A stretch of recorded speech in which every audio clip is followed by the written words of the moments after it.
with a book like Margaret Fuller, with a character like Margaret Fuller, I have no need to veer from the history. I have no need to make stuff up. The raw material is just that good. I'd be crazy to not use it.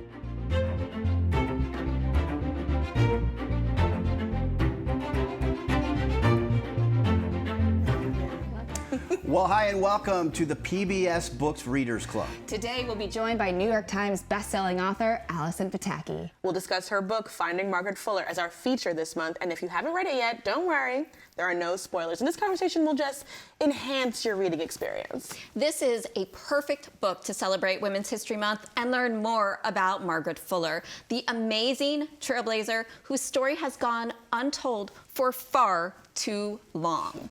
We will also reveal our pick for next month's read, so stick around for all of that. Hi, I'm Fred Nahat here with Lauren Smith and with Heather Marie Montilla, our resident librarian and PBS Books National Director, and Princess Weeks, award-winning video essayist, author with a master's degree in literary theory.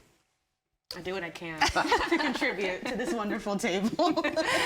And we're happy to be here with you as well. Please share all your thoughts in the comments, and we hope you'll join the PBS Books Readers Club Facebook group to find and share book recommendations, discuss your favorite reads, and really just delight in the company of other book lovers. And please make sure to share this event. Do that right now. Friends, do not let friends miss out on great books. So, speaking of friends, welcome back. We did it. We're here again. What did you all think of this amazing book, Finding Margaret Fuller?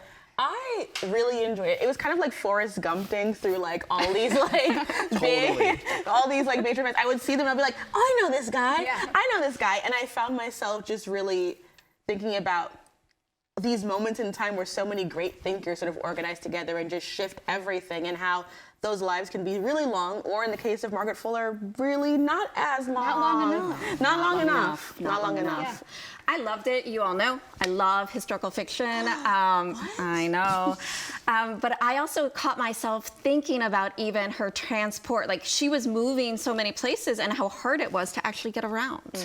Mm-hmm. And how brave she was to go to Italy, to go to England, to go to Europe at that moment, and it was a great read. I had a lot of fun. Yeah, really great read. And just to reset, if you haven't read it yet, this book it's about Margaret Fuller. She's a real person, and she was sort of in with all the transcendentalists. So Ralph Waldo Emerson and Henry David Thoreau. Poe is a character in the book, which is just so interesting. I love.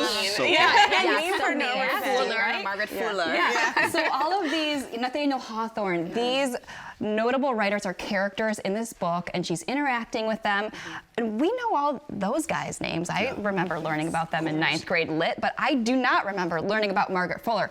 And it turns out she was just this amazing trailblazer. And so this book really tells her story and her contributions, and it's a fascinating read because she has all kinds of good adventures. It totally is. And I will say from the hop, it reminded me how much I love things that are written in the first person. It's so intimate. It's like a one-woman show she's having there, the author. The other thing is, I must say on behalf of my male cohort, is I felt a little flop sweat. It's just there's just a lot of mansplaining going on, and it's among the great thinkers of the last century. And I'm thinking, it doesn't matter who or when. We've just always been ridiculous. And I will say, if you think the dating scene is bad now, it was bad then too. And there's just something very humbling to know even the greatest thinkers of our world can still not communicate well. Well, yeah, it is interesting. And all of these, these powerful men, these big thinkers, they meet Margaret Fuller, and I think that they're sort of shocked by how bright she is. They're all sort of attracted to her sexy brain. You're so articulate. And it's great. Like I love that they're interested in her mind, and that's why they really like her. But also, maybe if you would have talked to another woman before, you would have noticed that many of us are clever and have things to say. Yeah. It was also interesting, I think, the whole essence of money, how money, because her father passed away, she had to be a breadwinner for her family too, and yet because she's a woman, no one thinks she deserves a wage in many cases. And this constant tension, which although it was 200 years ago, women still, I mean, we've come so far, but have we come far enough? I would say no. Say nothing to the idea that Eldest daughter being- she didn't even get paid for her first 2 jobs. I mean, Yeah. the first 2 Crazy. things she was doing. Infuriating. Yes. Yeah, I could see. All right, well, listen, I got to get out of this.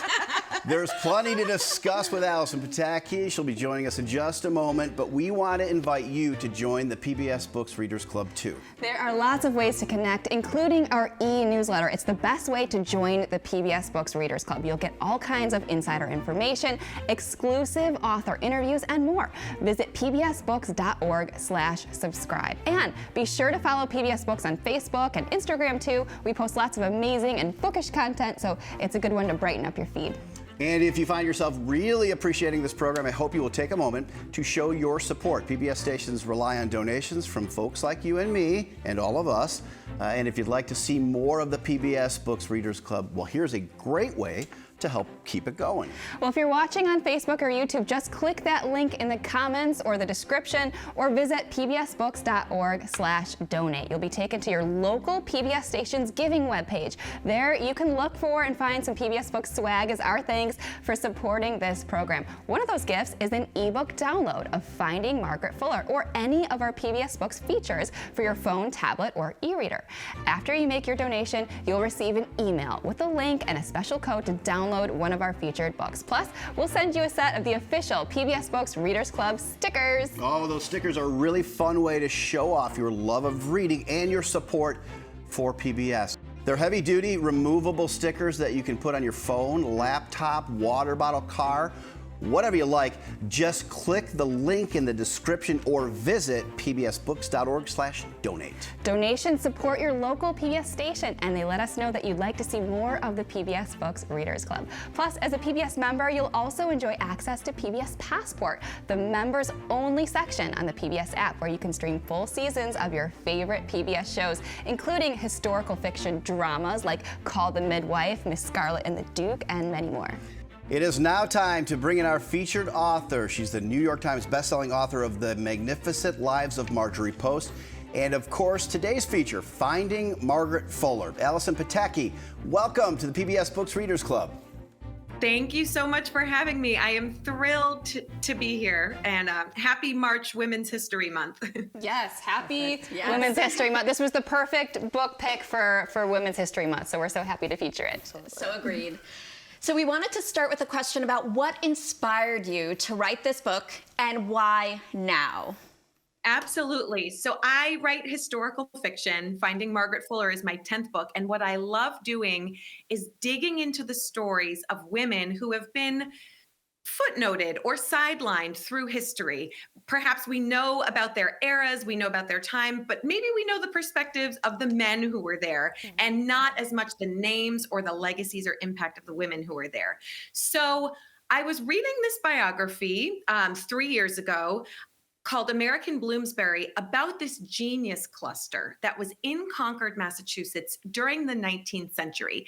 And I guarantee we know a lot of the names who were treated in this biography. There was Ralph Waldo Emerson, Nathaniel Hawthorne, Louisa May Alcott, Henry David Thoreau. But there was one woman, one character who leapt off the page for me, Margaret Fuller. And as I read about her life, as I read about this group of great minds and thinkers who gave us so much of the canon of American literature and culture in the 19th century, I thought, I know about all of these people, but I don't know anything about Margaret Fuller. And to me, she was the most interesting character of them all. She was who Ralph Waldo Emerson referred to as the radiant genius and fiery heart at the center of this cluster of great characters. And so I thought, man, the story behind the story here is so good. It is so untold. And I knew that was the story I had to tell, was this larger than life epic saga of Margaret Fuller. Well, not only that, but the much that always wants more, the best read, the first 2, fill in the blank. Do you think it was that sidelining you talked about that describes Margaret in a way that maybe she was just never satisfied with how she was moving forward or being accepted? Absolutely. I love that you pulled that out. The Much That Always Wanted More was one of the many nicknames that Margaret Fuller got early in life. She was really this, she never saw a boundary or a barrier. And there were quite a few for women in her age that she didn't strive to push against and then push through. Edgar Allan Poe, we can say her frenemy, her rival. There are three categories of humanity. There are men, women, and there's Margaret Fuller. She just defied labels and boundaries, and she just kind of was a unique mind and entity unto her own. But as you said, she was the first to, and you can fill in the blank over and over again. First woman to study at Harvard, first female full-time foreign war correspondent, considered by many to be the founding mother of the American women's rights movement. So she did huge things, but she was a woman living in a time that was by and large a man's world. And so in some ways she was almost like a century ahead of her time.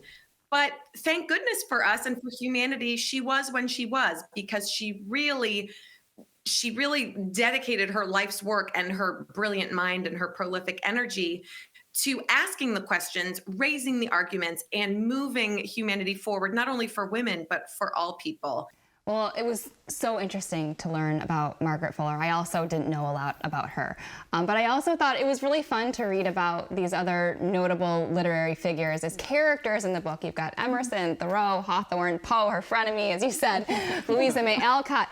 I'm curious how you determined their personalities and mannerisms. Was it based on research, fully imagined? How did you go about creating and developing those characters? Such a cast of colorful characters, right? And we grow up reading these books by these people. We read Moby Dick, we read The Scarlet Letter in school and after school. But what I hadn't known, and what I would venture to guess is the case for many people, is that they were all friends. They were all living together. They were flirting together. They were flirting. They were competing with one another. They were supporting one another. You had Thoreau living at the top of the stairs in the Emerson house. I had no idea about that. Yes. I didn't know. It was so fascinating. Thoreau was the handyman. And then you had the Alcotts living right next door. You had the Hawthornes living right up the street. And so it was this fascinating moment in time. And there's the human drama behind all the great books that we read. And so for me, they each came to life with their own energy and spirits. And there were two huge pieces for in that process. Number one were their own words. They were prolific letter writers. They obviously wrote great works of fiction, but they also wrote to one another. They wrote journals, they wrote reviews. So that was really how I was able to hear and then imagine their voices. And then the other huge piece of it was the research of going to Concord, going into the Emerson home, seeing this is the office where Emerson wrote, where the door right next door was Margaret's bedroom. That caused some tension in the Emerson house. Mrs. Emerson didn't always love that fact. And then you had Thoreau's alcove at the top of the stairs. You have Orchard House, where Louisa May Alcott famously lived. So going to their world, soaking up as many of the details and contextual pieces of the puzzle, and then really at a certain point in the process, once I've input enough data and the historical facts of the story, really then they sort of become their own characters. They come to life in my imagination. And that's when I know I'm ready to begin writing. Once I start hearing the voices in my head. Like a good writer. That's right. Well, I don't think I'm giving away too much here because it happens at the very beginning of the book, chapter 1. Ralph Waldo Emerson devastated to learn from Nathaniel Hawthorne that Margaret Fuller's ship has gone down. First of all, what an open. Throughout the book, you allude to these nightmares she had about drowning. Were these premonitions something that you documented, or did you imagine them and put them into the narrative? That was a chilling piece of the research for me. Margaret had a fear of water her whole life. That is fact. Margaret had recurring nightmares from her young childhood of drowning. And in fact, she had several moments in her life where she had legitimate scares of water when she was traveling on the water. And so to have her ending come in such a tragic, dramatic way, to have her life cut short in that way, and again, as you said, this isn't a spoiler because it's in the beginning, but Margaret's ship wrecked off the coast of New York, Fire Island, a sandbar. The people on the beach could hear their voices. They were so close to shore. many on the ship made it. It was a hurricane, so the water was incredibly rough. It is just gutting and devastating, not only the human side of it with Margaret's life and her family, but also just to think about the life cut short. Right. She was 40. Right. She had been invited to return to America to preside over the convention of the National Women's Rights Movement that would happen that fall in Worcester, Massachusetts. We can only imagine what her voice might have done, what an impact she might have been able to have. And that's the tragedies we'll never know. So stunning sequence of events and a really, really dramatic ending to a very dramatic and full, though too short life. And a dramatic opening to your book. Yeah, absolutely. Yes, for sure. Yeah, it's like just one of those moments in time, like the Library of Alexandria. Like, what if it had, survived? Emerson and Margaret's relationship throughout the book is both so engrossing and so frustrating. In every sense of the word. It's like time is a flat circle when it comes to dating. What made it something that you wanted to keep exploring and return to, even as we spent time in the other relationships in Margaret's life? Absolutely. So for a moment in his time, for this really intense period of his time, Emerson saw Margaret Fuller as his muse. And this book really begins with Margaret arriving to Concord after the prologue. But chapter 1 begins with Margaret arriving at Mr. Emerson's doorstep to answer the invitation. And really, this is a turning point in her life, because this is when Margaret finally plugs into a world and a group of colleagues and contemporaries where she has met her intellectual equals. Mm-hmm. And when Emerson and Margaret Fuller met, it was this instant connection. And they thought of it as a connection kind of in every sense of the word, a mental connection. There were obviously physical pieces to their chemistry, which I won't spoil. We'll let readers get into that. And also a meeting of their souls. In some ways, they were transcendentalists. They were looking for these rapturous out-of-body experiences. They were very in touch with their souls and these spiritual elements of who they were. And I think, as you can see in the book, many of the men were very intrigued by Margaret. Hawthorne based Hester Prynne off of her. And when Sophia Hawthorne, the wife of Nathaniel Hawthorne, read her husband's first completed draft of the Scarlet Letter, she took to bed for the rest of the day with a headache, because she knew the book wasn't about her. Yeah. It was about the brazen, bold woman. I did not know that. Margaret sparked an international scandal. The inspiration for the Scarlet Letter, taking a lover, having a child, all out of wedlock. Margaret was this colorful, bold, brazen, kind of scandalous, kind of dangerous character, as was Hester Prynne. And so I think all the men were very intrigued by her. I think it's so fascinating talking to you and hearing you illuminate all this information. What do you want readers to walk away with as their image of Fuller, as a woman, as a feminist, as an activist? What do you want us to all see of her by reading this book?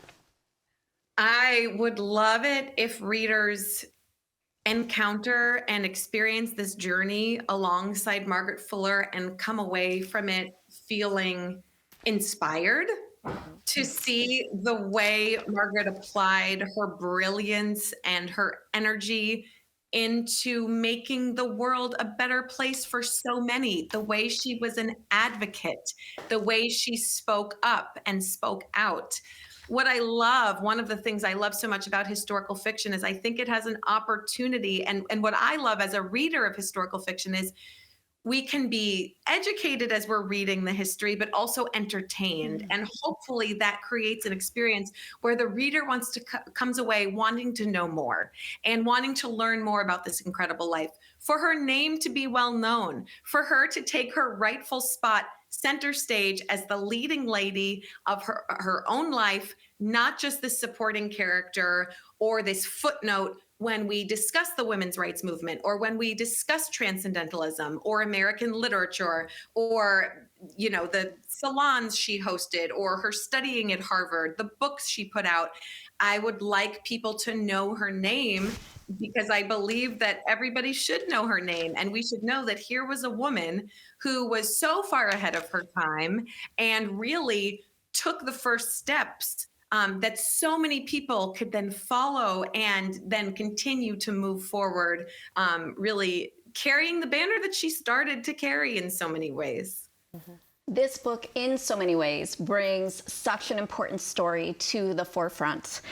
If you could do a little bit of self-reflection with us and think about what characteristics you have that are like Margaret, because obviously even by writing these books, these historical fiction books, you are bringing, and it's Women's History Month, women to the forefront for us to be able to learn about. So, oh my goodness. Oh my goodness. Okay, that is a really humbling question because Margaret was here. I was not reading Shakespeare at the age of 5. I was not. I'm not even going to pretend to enter into her plane of thought. And the other ironic thing is she was the first woman to study at Harvard. I'm a very proud Yale alum, so I don't know about me writing. But I would say as a mother, as a friend, as a writer, as a human, I am grateful to Margaret and love and would like to espouse this idea that there should not be anything that a woman looks at and thinks, I can't do that. That's only for the boys. Margaret said there's no such thing as a women's job and a man's job, a woman's feeling and a man's feeling, because that was such a convention of the time. She said, let them be sea captains if that be their calling. Talking about women should be able to pursue their passion because that is what they are meant to do.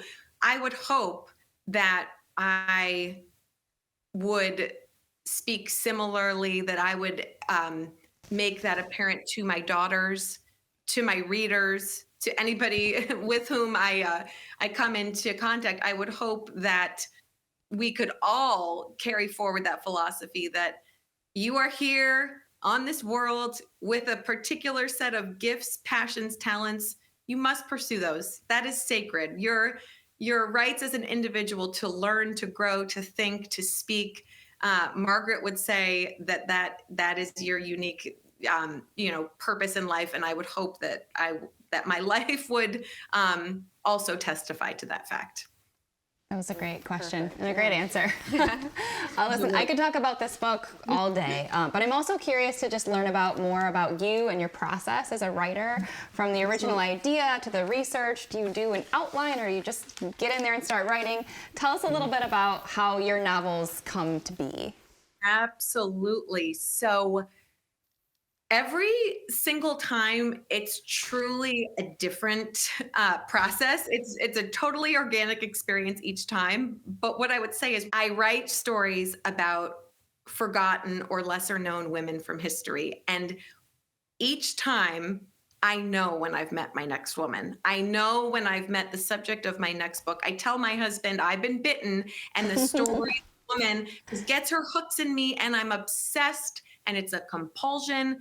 I'm thinking about her. I'm ravenous to know as much as I can about her, whether it's Empress Sisi or Marjorie Post or now Margaret Fuller. And so the process begins with sort of this moment of, how come I don't know more about this woman? I need to learn more about this woman and I need to write about this woman.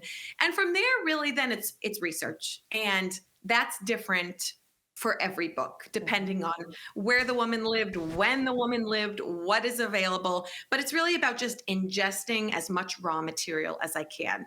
And the history and the dates and the real life events, the real life individuals, that is all going to form the bones of my story. Once I have taken in as much as I can take in, and once I've gone to the places, I've read the, nonfiction sources, then it's all kind of swirling in my brain and my imagination, and the woman comes to life. And really, that's when I begin to hear her. Mm-hmm. That's when the historical figure sort of morphs and evolves into this imagined figure who begins to walk and talk and sort of lead me forward. And I know that's when I'm ready to begin the writing process. And so I've got the history as my bones. And that's when I really begin to go in and put on the flesh. So like, for an example, Margaret is staying in the Emerson home. We know from the history that this is true, that there's this deliciously awkward family dinner where Emerson's wife, Lydian, asks Margaret if she'll walk with her after the meal, and Margaret says, "I'm terribly sorry, but I already agreed to walk with your husband after the meal." And years and Big leaves. mistake.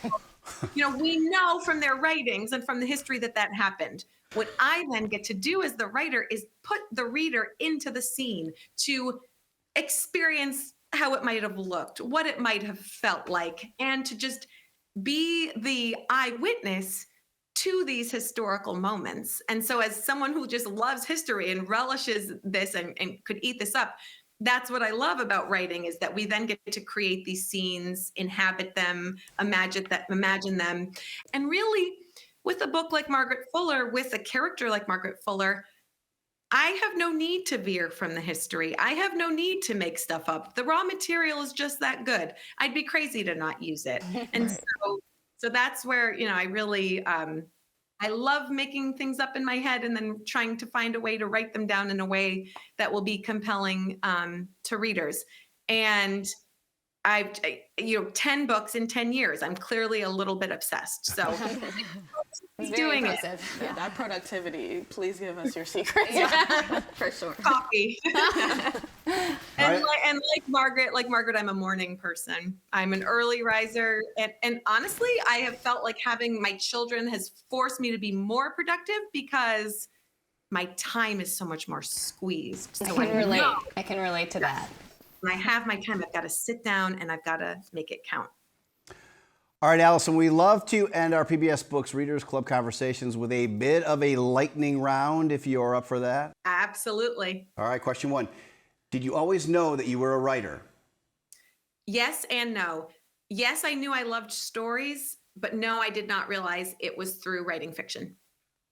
What's your ideal writing setup? Are you a morning person, night owl? Do you like to work in an office, a coffee shop, or do you mix it up? So good. Morning person, 100%. My brain is pretty worthless after 3 p.m. Eastern.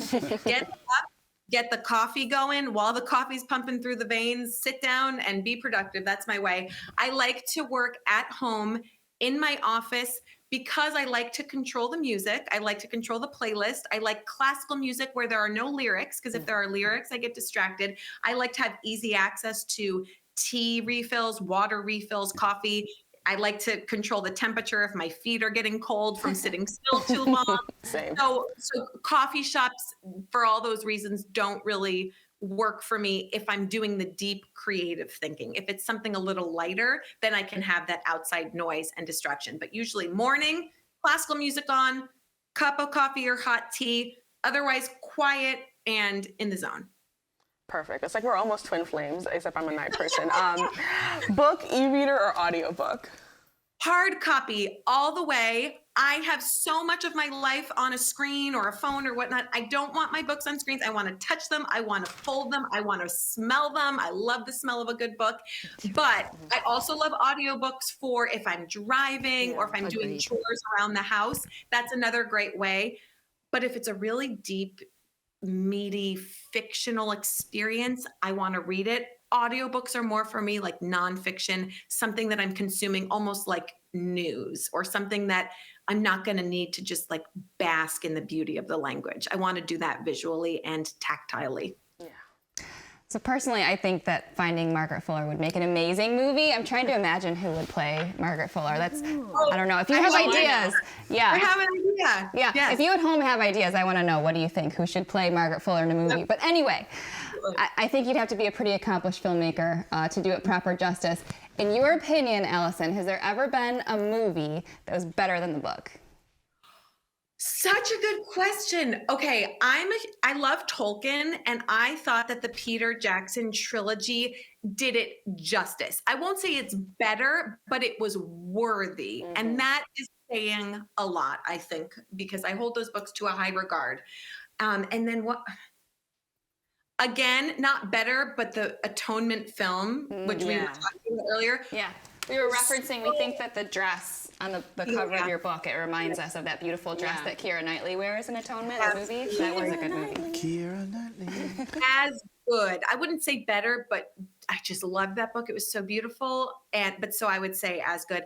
The Notebook. I thought that the chemistry between Rachel McAdams and Ryan Gosling so embodied those characters' story. Maybe just Ryan Gosling.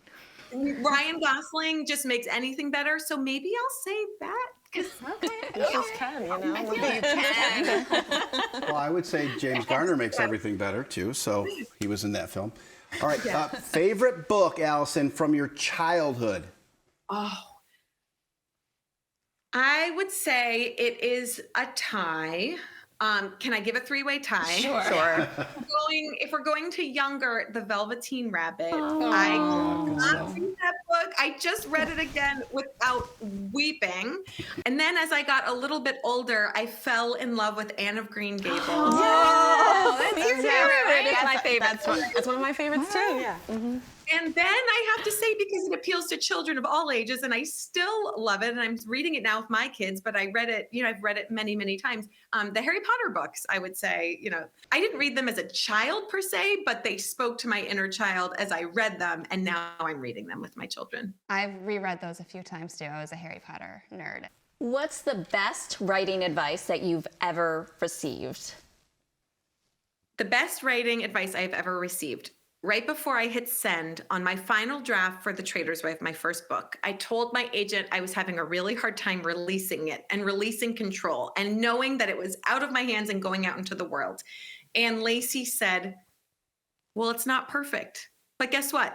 It's never going to be perfect. There is no such thing as you could read that 100 more times and continue to change it. And maybe some of those changes would be improvements. And maybe some of them wouldn't. At a certain point, we take the leap as artists and we release control and we release our book out into the world. And it's like a baby. It goes out and it has its own relationships and its own interactions.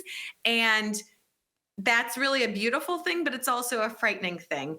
And so I would just say, your first draft isn't going to be perfect. Your 10th draft isn't going to be perfect. But you do it. You write, you put the pen to paper, you put in the hours, and you give it your heart and soul, because if you feel this drive inside of yourself to create, then that is sacred and that is powerful and that is something to be honored and acted upon. That's beautiful. Yeah. It is. That's so good. Your favorite book that you've read in the last year, or books? I'll go with two. I really loved Remarkably Bright Creatures by Shelby Van Pelt because I just thought it was so original and witty and charming. And I never knew that I would love an octopus as a character so much, but it was just such a unique book. And I loved the characters because they were all so flawed and fractured, but also so compelling and so relatable. And you just really... They really come to life for you, including the fish and the octopus. And then the other one I really love is Everything Happens for a Reason and Other Lies I've Loved by Kate Bowler. I just think living as a human in a messy world, it was a really valuable message to hear. And just, I think her writing is very poignant and heartfelt and moving. So Margaret has a lot of love interest, a lot of paramours going on throughout the book. If you had to choose yourself personally between Emerson, Thoreau, and Hawthorne, or we'll even throw Poe in there for a little bit of enemies to lovers. Which one gets the flower? Which gets the rose? My favorite. I always just had such a soft spot for Thoreau. I would just go live in a cabin in the woods, listening to the loons on Walden Pond. He was so sweet. He literally made those leather shoes for Lydian's chickens so that they wouldn't carve up the grass and the vegetable beds, as I said in the book. He was so thoughtful and quirky and such a wild woodsman. I think I would go with Thoreau. I think that's the rose. That's a good choice. Good answer. That's the right answer. That's the right answer. Yeah. Thoreau. Finally, Allison, is there anything that you'd like to say to your readers? Thank you. Thank you for being on this journey with me. Thank you for being willing to read what I write so that I can continue to write. I love and appreciate every single one of you. I know as a reader myself, it's no small thing to pick up a book and invest your money and your time, hours of your life. When you give that to an author, it's an incredibly meaningful, generous thing. And so I am just beyond grateful every single day of my life that people are willing to read my books. And as long as you keep reading them, I'll keep writing them. So thank you. And I also really love hearing from readers. I love hearing from them on social media or through my website. I love connecting. As a reader myself, I think there's nothing cooler than connecting with an author that I love after a book that I've really enjoyed. So I love book clubs. I love just hearing from people, and I hope to hear from readers with Finding Margaret Fuller too. Well, it has been a delight hearing from you, Allison Pataki. Thanks so much for joining us. We are grateful for the time. Thank you for having me. Happy March. Happy March. So good. Well, she is delightful. So cute. I loved hearing everything she had to say. You can tell that she really loved the subject, the research. It was perfect. I loved hearing about her creative process and how she really gets into the character and how she does research and then she knows, like, the character speaks to her. She can hear the voice. I love that, hearing the voices. I have to say, from the conversation, when asked who y'all would marry, y'all said Thoreau, who was the manly man, roughly hewn woodsman. Just saying. He was kind. Kind. Who did you pick? I want Melville because he has a nice beard, but he's a minor character in this. But I'm team Melville. Okay, well, I'm sure Finding Margaret Fuller is at the top of your reading list, and you can pick up a copy at your local library or bookstore. Download the ebook when you support your local PBS station. We're going to reveal our next PBS Books Readers Club pick in just a moment, so stay with us. But first, remember that as a member of your local station, you'll also get access to PBS Passport, where you can stream more amazing PBS shows that celebrate other trailblazing women. If you loved reading Finding Margaret Fuller, you might enjoy streaming Fly With Me. This is an amazing American experience story about the pioneering women who became flight attendants at a time when single women were unable to order a drink, eat alone in a restaurant, own a credit card, or get a prescription for birth control. These women were on the front lines of the battle to assert gender equality and transform the workplace. Another binge-worthy PBS staple featuring trailblazing women is Call the Midwife, a fan-favorite drama based on the best-selling memoirs of the late Jennifer Worth that tells the colorful stories of midwifery and families in London's East End. Let's take a quick look at what's happening on season 13 of Call the Midwife. In hospital, you deal with cases. On the district, you deal with people. When mothers come to us, they bring everything they are with them. There's nothing nicer than a fresh start. You have done your best. Sometimes our best must be enough. We're gonna take good care of you. We're with you now. Call the Midwife. Stream episodes early with Passport on the PBS app. Full seasons of Call the Midwife and so many amazing shows are available to stream on Passport. Just $5 a month makes you a member of your local PBS station, giving you access to all of the amazing shows in Passport, including the extended edition of this Allison Pataki interview. Yeah, we had a good long conversation with her. Lots of extra questions that we didn't have time to squeeze in here. So make sure that you're a Passport member so you can see the full conversation. And don't forget your PBS stickers, and you can get your ebook download of Finding Margaret Fuller or any of our featured reads. Just click the link in the description or visit pbsbooks.org/donate. You'll be taken right to your local PBS station's giving page. After you complete your donation, you'll get an email from your station with a special code to download your ebook. Okay, so every station's donation page is just a little bit different. So you may need to search just a little bit to find the PBS Books gifts, but stick with us because your support makes this Readers Club possible. And hey, if you're not in a position to donate, you can still help by sharing this video and leaving us a comment, like, or love. And now, friends, it is time to reveal our PBS Books Readers Club selection for next month. Princess, you do the honors this month, please? Indeed, I shall. So our, I know, I'm talking like the transcendentalism is in me. Our next pick is The Other Valley by Scott Alexander Howard. This book is a page turner that imagines what seems to be an ordinary town, except that the same town exists to the east 20 years in the future and to the west 20 years in the past. So juicy. A juicy nostalgia trip, I'm sure. Boy, and the borders between the past and the future are heavily guarded, and it raises so many interesting questions, like, would you want to know your future And what would you risk in order to change it? This program perfectly pairs with the upcoming PBS series Brief History of the Future, a 6-part PBS documentary series about our futures and how we can reimagine them, hosted by renowned futurist Ari Wallach. The show invites viewers on a journey around the world filled with discovery, hope, and possibility about where we find ourselves and what could come next. Very exciting. That program premieres on PBS April 3rd. We're looking forward to that, and we can't wait for author Scott Alexander Howard to join the PBS Books Readers Club for our next episode on April 24th.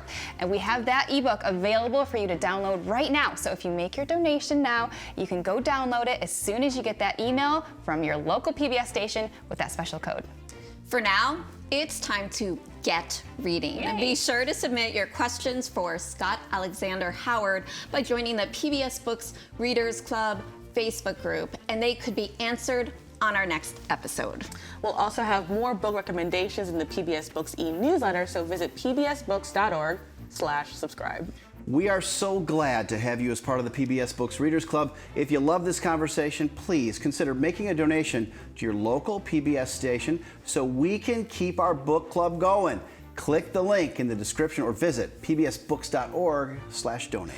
Remember, you can get your removable PBS Books stickers, oh there they are, for your laptop, phone, whatever you'd like to show off your love for books and for PBS. And you can also get an ebook download of one of our PBS Books features. And everyone can help by sharing this video with all of your friends, giving us a like or a love, and subscribing to the PBS Books e-newsletter at pbsbooks.org/subscribe. Thanks for reading along with PBS Books Readers Club. Read hard. It's my turn.